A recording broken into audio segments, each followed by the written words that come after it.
Hi everyone, so May 1st, I got to see the movie Inside Out 2, and I got to see the first 35 minutes of the film. I have finally been able to finish college finals and get around to making this video.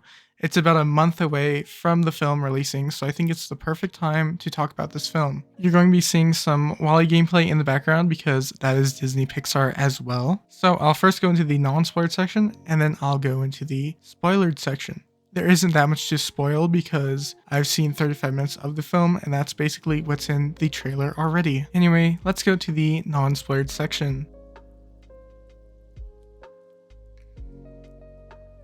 Anyway, let's go into the basics. There are new emotions. There is anxiety, embarrassment, boredom, and envy.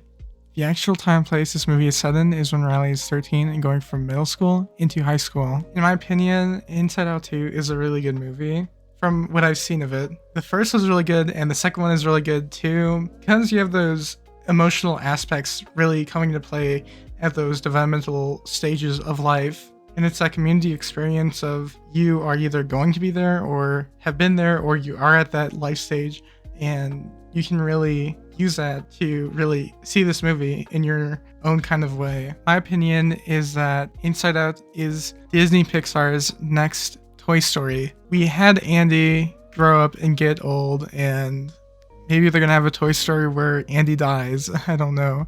But now we're on to Inside Out and we're gonna follow along with Riley's story and keep that continuing and maybe have like 10 sequels of Inside Out by 2050. I don't know, but it seems like this is the path they're going. They're gonna keep aging their characters in important life moments. If I'm gonna see an Inside Out 3, it's probably gonna be when Riley is 18 and graduating high school. That is about it for the non-spoiled section. I overall am really excited for this movie and I'm going to be watching it when it comes out in a month. I recommend you to watch it when it comes out if you are into psychology. Now moving on to the spoiled section. If you want to skip the spoiler section, then there are chapters where you can go to the next bit where I talk about my experience being able to get this opportunity to watch a Disney Pixar movie early. So I'm going to first spoil the thing that I can spoil the most about, which is the change from middle school Riley to high school Riley. So Riley has her middle school hockey team friends, 2 of them, and they're going to go to a different high school, but they agreed to do one last game with Riley. So Riley is there at the high school with her old friends, and she's also trying to find new connections, new friends, so she isn't alone in high school when they do leave. And the whole inciting incident is that Riley finds new friends, a new hockey team, during that game where she's supposed to be with her old friends and play for one last game before they leave. So with this inciting incident, Riley is choosing to go for the future security of having hockey friends in high school and sacrificing the old friendship of middle school. And I do like this inciting incident because there is a lot of anxiety around getting friends in high school and really having a social life in high school that's really good. In college, it's a bit easier, but in high school, it felt so hard.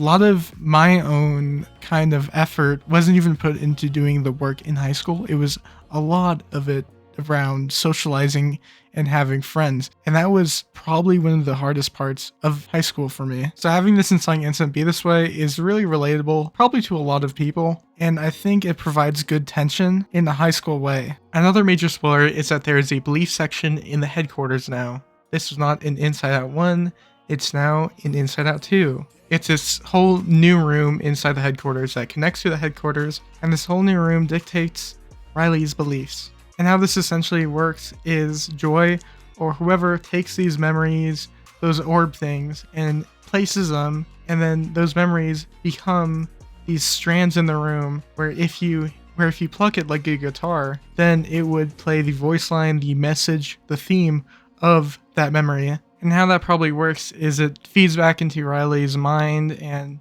dictates what she lives by, what she believes in. And we see this room in the trailer at this moment. My overall thought on this room is it does add to the story. Riley is getting older and believing in things, but I feel like this is also here to kind of promote the movie, give that difference from Inside Out 1 to Inside Out 2 more. It's kind of like how Cars 2 added that whole spy element, added that whole other racing element, the worldwide racing. And it's just a way to promote the movie and give that movie a graphical feeling of it being new. This is overall a very Disney Pixar type tactic where in the Elementals we had all those colorful lighting and all the lighting in bloom, and it's no different here. We have a lot of that glowing and all that. With this room here, it's just another thing that is pretty typical of Disney and Disney Pixar. So we have these new emotions in Inside Out 2, we have these new characters. You're probably wondering, how do they get inside the headquarters? How do they become a part of the crew, a part of the group? And so I will tell you exactly now. So firstly, there are these workers that work in the mine, I guess, and they come in the HQ, they trash the place up. There's been sadness, joy, anger, fear, disgust, all living in there for, at this point, years. And these workers come in, they trash the place, and they really are trying to destroy a lot of stuff to be able to renovate it for the new emotions. Then after this is where you can see in the trailer where all the other emotions and new ones come in basically uninvited. It's like being intruded upon. You first had the construction workers, now you have these emotions, and the old emotions are like, what the fuck is going on? In my opinion, this was the funniest part of the 35 minutes I was able to see. These freaking emotions just coming in uninvited, just randomly. It's kind of like some type of like sitcom or something. Just everyone coming in for no reason. They're not invited. They're just here to stay, and you can't really do anything about it. And your home you've been in for years is just getting invaded by these people. It's just kind of a funny premise. The 35 minutes I did see, I was not able to get to the part where the builders, the construction people in the mine actually complete the full renovations, I guess. So that is still something I don't know. But I do know the place it might be taking, and I'm going to talk about the story and what comes when these new emotions hop into the room and are there. So almost immediately, these new emotions, especially embarrassment with their huge size and arms, can just take all the old emotions and bottle them up, and that's what happens. And you can see this in the trailer. But I think this is a great analogy when using bottled up, because that's an actual thing you can portray now inside of Inside Out 2. You can portray that with these characters being bottled up, and the allegory of bottling up emotions be very clear, like clear as day almost. So the new emotions just take out all the bottled up emotions that are the old emotions. And so this is kind of like a coup. This is kind of like a dictatorship now where the new emotions are on top. They're ruling everything. And this, I think, strikes the impact very hard of Riley's going to be having issues, because you don't have joy, you don't have fear, you don't have anger. You just have boredom, anxiety, embarrassment, and envy. So you're probably most likely going to be bored all day, most likely going to be anxiety ridden about socializing, about homework, about all of that. So overall, them having this twist where the new emotions take over, it kind of makes this very, very strong story. You have this strong, strong conflict, because you see the real world effects of this maybe in the academic performance or socializing. And I'm excited to eventually see that when it comes out, because I didn't see too much of that in the 35 minutes I have seen. Just to restate the beginning here, the new emotions come in basically uninvited.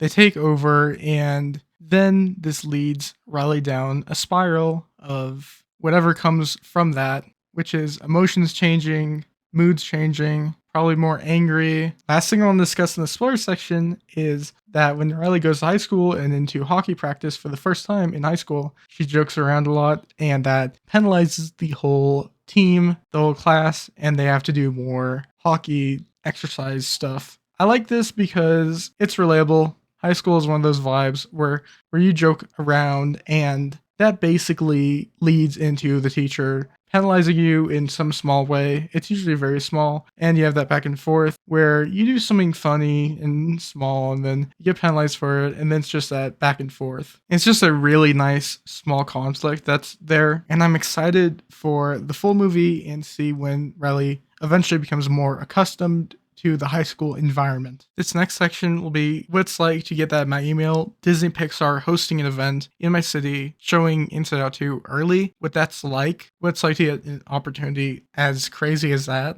and just everything about that and reflecting upon it.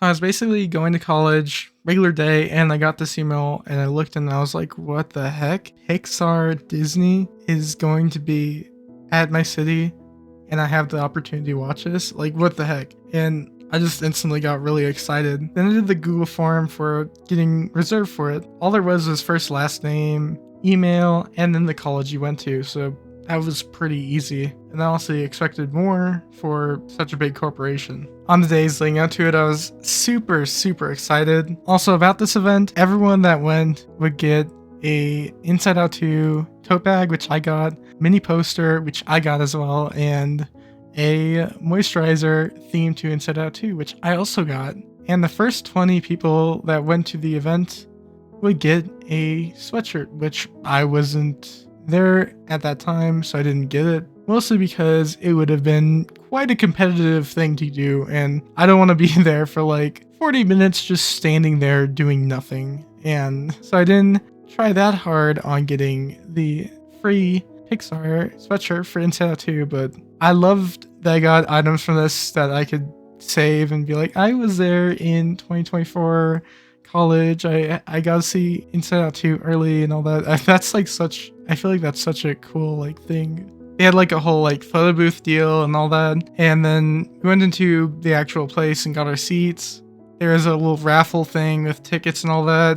I didn't win, but my chances were significantly higher than a lot of other ways because that was an in-person event. There's like probably 70 people there. 1 in 70 is a lot better than some raffle by a YouTuber with millions or hundreds of thousands. Anyway, back on topic, one of the event organizing people said that they have night vision for detecting if someone is trying to record the film, the 35 minutes of it. And I would assume that there would be some level of that, but there was no contracts or anything about speaking about it, so that's really nice and cool. One of the final notable things about this event is before the 35 minutes of the movie, the voice actor of Joy came on and talked about college and stress. And seeing that Inside Out is a franchise based on psychology, this is why they chose college students, I think, because college has a lot of stuff to do with stress and finals and doing work and time management. That's obviously going to impact your emotions and all of that.